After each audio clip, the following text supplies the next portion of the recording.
Poderoso es el Señor, a Dios sea la gloria por los siglos y por toda la eternidad. Exalto al que vive por los siglos. Dios te bendiga, pueblo amado. Quiero conversar contigo acerca del tema, el origen del primer reino. ¿Y por qué esto, pastor? Bueno, yo quiero hablarte un poquito, siempre quiero estar refrescando la memoria y trayendo cápsulas que puedan edificarte cognitiva y neumatológicamente. Mira, es esencial entender que antes de que existiera todo, ya existía Dios. Entonces, cuando tú analizas, la palabra Dios denota alguien que existe por sí mismo sin la intervención de nada o nadie. De manera que cuando tú analizas entonces,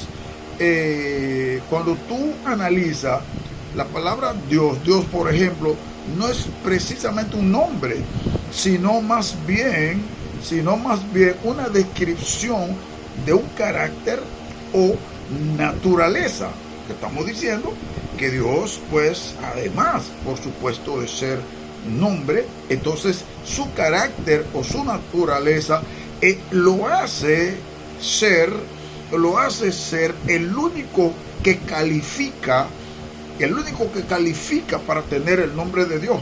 ¿Pero por qué? Naturalmente, Él autoexistió.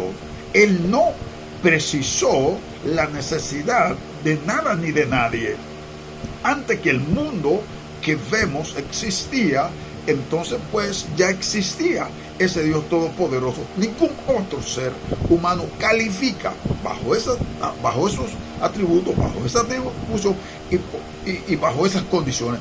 De manera que ese Dios, el cual nosotros conocemos, que no necesitó a nadie ni nada para existir, entonces ese Dios comenzó su proceso creativo. Y creó en su primer dominio creativo, lo que se conoce como el mundo invisible. Y él ese Dios se coloca como rey de ese mundo invisible. Ese mundo invisible se conoció, entonces ese dominio se le llamó cielo, de donde Dios gobierna este mundo. ¿Y por qué no decir que este primer dominio que Dios creó se conoce realmente como supra? ¿Por qué supra? Bueno, porque es superior, está por encima del mundo visible. El mundo invisible produjo posteriormente lo que se conoce como el mundo visible. Poderoso el nombre del Señor. El primer rey, porque además el primer gobierno es el de Dios. El primer gobierno se conoce como gobernante a quien gobierna. Entonces el nombre gobierno viene de parte de Dios, y también se le llamó reino, se le llama rey al que reina. A Dios sea la gloria por los siglos de los siglos. Entonces es importante que nosotros podamos ver también, ese fue el principio de la creación del primer reino, llamado el reino invisible de Dios, porque lo creó Dios, es el primer reino, y entonces posteriormente viene la otra parte. También se introdujo el concepto de reinos. Se introdujo el concepto de reino, porque ese reino se gobierna.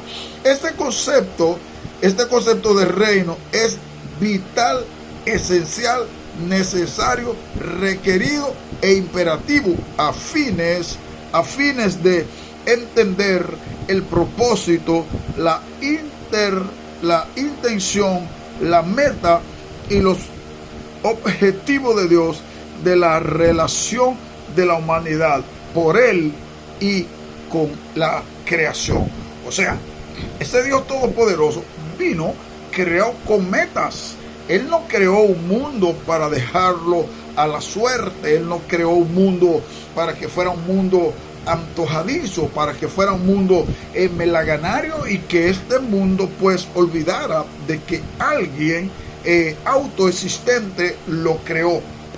De manera que es importante de que tú sepas que el primer gobierno fue el de Dios. El gobierno. Él es el regerente. Él es el regerente.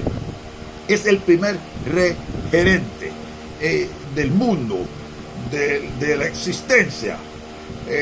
Poderoso el nombre del Señor. Entonces es sumamente importante que tú pienses y que tú analices que ese Dios que creó, te estoy hablando del origen del primer reino. El primer reino es el invisible. Si alguien te pregunta, es el invisible. Y el mundo visible que hoy vemos fue producto y secundario del mundo invisible.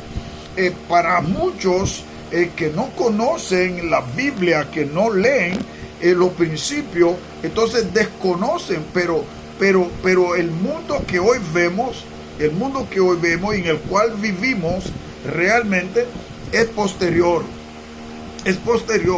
Y es el resultado, porque cuando Dios crea la tierra, es porque ya el mundo